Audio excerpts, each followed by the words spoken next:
ശരണി, അഖിൽമാരാര് ഉന്നയിക്കുന്ന ഒരു സ്റ്റേറ്റ്മെന്റ് ഉണ്ട്. ഇത് വേണോ? ഇത്രയും നാളും കളിച്ച പോലെയല്ല, ഇത് വലിയ കളിയാ. എടാ നീ കേട്ടിട്ടില്ലേ, നോ പെയിൻ നോ ഗെയിൻ.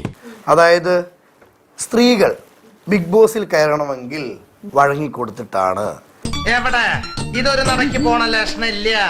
ഞാൻ ഇവന്റെ 2 വാങ്ങിച്ചിട്ടേ പോവുള്ളൂ. ഞാനിത് ചോദിക്കാൻ കാരണം, ആ അഖിൽമാരാര് ആ പേര് വെളിപ്പെടുത്തുകയായിരുന്നെങ്കിൽ കുഴപ്പമില്ലായിരുന്നു. ഇത് സ്ത്രീകളെന്ന് പറയുമ്പോൾ ശരണ്യ ഉൾപ്പെടെയുള്ളവർ അതിൽ പങ്കാളികളല്ലേ? നീ ഇതുവരെ കണ്ട എന്റെ മുഖം ഉണ്ടല്ലോ, അത് ഡീസന്റ് മുഖം. എന്നെ തറയാക്കലടാ മോനെ. ഈ കാര്യം നിങ്ങൾക്ക് ചോദിക്കണമെങ്കിൽ നേരെ പോയിട്ട് അങ്ങേരോട് ചോദിച്ചാൽ പോരെ. എന്തിനാണ് എന്നോട് ഈ കാര്യം ചോദിക്കാൻ? നീ എന്തിനാണ് റോട്ടിൽ കൂടെ പോണ ഏണിയൊക്കെ പിടിക്കണത്? നാട്ടുകാരെ കൊണ്ട് പറയിപ്പിക്കാൻ വേണ്ടിട്ട്. എന്റെ പേര് അയാൾ എടുത്തോ, എന്റെ പേരെടുത്തോ, ശരണ്യ എന്ന് പറഞ്ഞെടുത്തോ. ശരണ്യ സ്ത്രീയാണ്. സ്ത്രീയോ? പിന്നല്ലാണ്ട് പുരുഷനാ.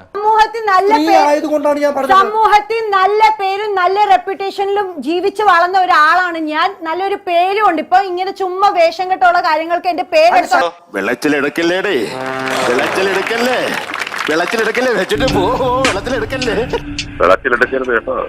ഇതുപോലെ ആയിരിക്കും ഞാൻ സംസാരിക്കുക. എല്ലാം വലിച്ചെടുത്ത് ദൂരെ കളി. ഞാൻ പറഞ്ഞേക്കാം, ഒരുമാതിരി മറ്റേ പണി കാണിച്ചോണ്ടല്ലോ, അടിക്കും അടിക്കും കരൾ കുറിച്ച് വിളിച്ചോളൂ.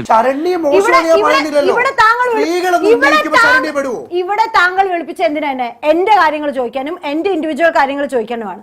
വേണ്ടട്ടോ, നീ ചായ അടിച്ചാ മതി, നീ എന്നെ അടിക്കാൻ നിൽക്കണ്ട. ഓക്കെ, പറയാൻ ഉത്തരവില്ല. അല്ലല്ല, ഇൻഡിവിജ്വൽ കാര്യം.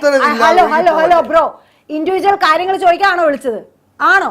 അപ്പൊ അത് ചോദിച്ചാൽ മതി. തന്റെ ഈ വേഷം കിട്ടുന്ന കിഴക്കുമായിട്ട് കുരിഞ്ഞെടുത്ത് നടക്കില്ല. ശരണ്യനെ പറ്റി ചോദിക്കണമെങ്കിൽ ചോദിച്ചാൽ മതി. അഖിൽമാരെങ്കിൽ അങ്ങോട്ട് വീട്ടിൽ പോയിട്ട് ചോദിച്ചോ, എന്നോട് ചോദിക്കണ്ട. ശരണ്യ ആ ലിസ്റ്റിലില്ല. ഓക്കെ, എന്തായാലും ഇപ്പൊ പറഞ്ഞതിരിക്കട്ടെ. മേലിൽ എന്നോട് എന്തെങ്കിലും അനാവശ്യം പറഞ്ഞാൽ ചെരുപ്പ് മോന്തലിരിക്കും പറഞ്ഞേക്കാം. താങ്ക്സ് മോനെ ദിനേശ, താങ്ക്സ് അടിച്ചു പൊളിക്കടാ.